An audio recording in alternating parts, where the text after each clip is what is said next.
बार नमोस्तु नमोस्तु नमोस्तु। एक छुल्लक जी एवं एलक जी को इच्छामी इच्छामी इच्छामी। महाराज जी, आज मेरे परिवार का परम सौभाग्य है कि आपकी नगदा भक्ति करने का सौभाग्य प्राप्त हुआ।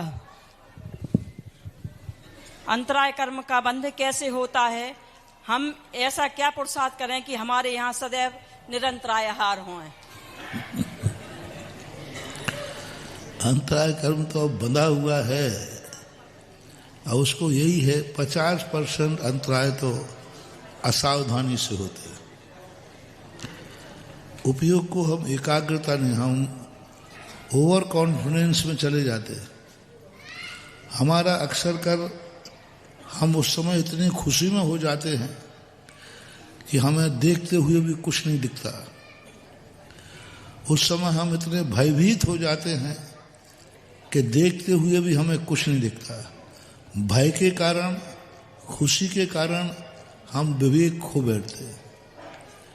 ऐसी बात नहीं कि आप सावधानी नहीं रख सकते हो। आपको भी एक आंखें तो आपके पास भी है, साधु के पास भी है। साधु की अंजलि में दिख जाता, आपने देखा ही नहीं है। आपने आंखों से देखा है लेकिन उपयोग से नहीं देखा। साधु को आहार देना इतना ही सावधान है जितना डॉक्टर ऑपरेशन थिएटर में ऑपरेशन करते समय सावधान होना चाहिए।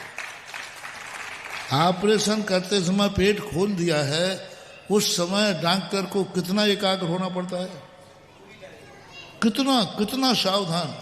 उसकी थोड़ी सी असावधानी मरीज की जिंदगी खत्म कर सकती है, थोड़ी सी असावधानी।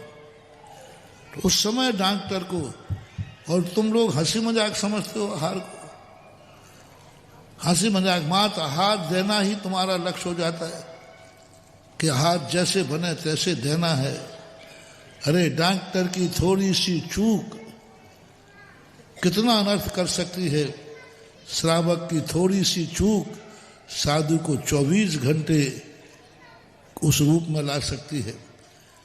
तो तुम्हारा तो आहार दे ही नहीं पाए, यही नुकसान हुआ ना। वो आहार ले नहीं पाए, ये नुकसान नहीं हुआ। लेकिन आहार नहीं लेने से उनकी साधना में, उनके उसमें थोड़ा बहुत भी यदि शिथिलता आती है, तो मेरा तो कहना है, जक्सर कर मैंने देखे हैं, 50% अंतराय टाले जा सकते हैं यदि सावधानी बरती जाए। एक्सीडेंट होते हैं, लेकिन आप खुद विचार करें कितने % एक्सीडेंट असावधानी से होते हैं, कितने %। हाँ, अब गाड़ी का चाक खुल गया, वो तुम्हारी गलती नहीं है। ब्रेक फेल हो गया, वो तुम्हारी गलती नहीं है। अब तुम्हारी गलती है कि तुम झपकी ले रहे हो और ड्राइवर से भिड़ गया। अब इसमें डिवाइडर की गलती है। अभी तुम्हारी की नींद आ रही थी, साइड में खड़े हो जाते। तो ऐसा होना चाहिए।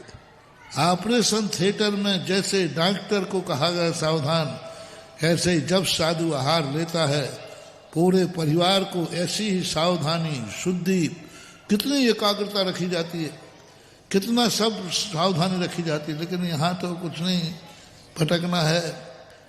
वो तो साधु का थोड़ा बहुत पुण्य है तो ठीक ठाक आहार हो जाते हैं।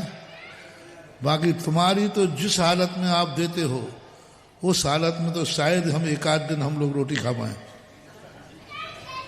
हाँ, तुम लोगों के देने की जो प्रोसेस है उसमें तो भगवान ही मालिक है। बस आहार चर्या देख के जरूर लगता है कि दुनिया में भगवान उनका जरूर है, क्योंकि साधु के आहार आजकल भगवान भरोसे ही होते हैं। जिस ढंग से दे रहे हो उसमें तो कोई गुंजाइश है नहीं। कौन सोच रहा, कोई नहीं सोच रहा ये लिया ये पटको, ये लिया ये पटको। तो किसी साधु का तीव्र पुण्य है तो कार्य हो जाता है। और थोड़ी सी पुण्य में कमी आ जाए, हाँ, 2-2, 3-3 दिन निकल जाए। सोचना चाहिए, विचार करना चाहिए, सावधानी से 50% करो, बल्कि 60-70% टाले जा सकते हैं। सावधानी बरतना चाहिए, क्योंकि आपको सोचना चाहिए 24 घंटे में साधु एक बार आहार को उठता है। और वो आहार को उठता नहीं है, उसकी उठना मजबूरी है कि वो महसूस कर रहा है कि आहार के बिना मेरी चर्या नहीं पाल पाएगी, तभी साधु उठता है। और उसमें भी तुम लोग उसको यूं समझ लेते हो, आहार माल लेन देन का नाम नहीं है। आहार एक बहुत बड़ा दान है। जो साधु को दान देता है वो 2 रोटियां नहीं देता है।